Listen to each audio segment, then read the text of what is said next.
তবু এই দেয়ালের শরীরে যত ছেঁড়া রং ধুয়ে যাওয়া মানুষ, পেশাদার প্রতিহিংসা তোমার চেতনার যত উদ্ভাসিত আলোর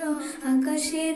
মতো নকশাট, নীল নীলে ডুবে থাকা তোমার প্রিয় কোনো মুখ তার চোখের কাছাকাছি এসে কেন পথ ভেঙে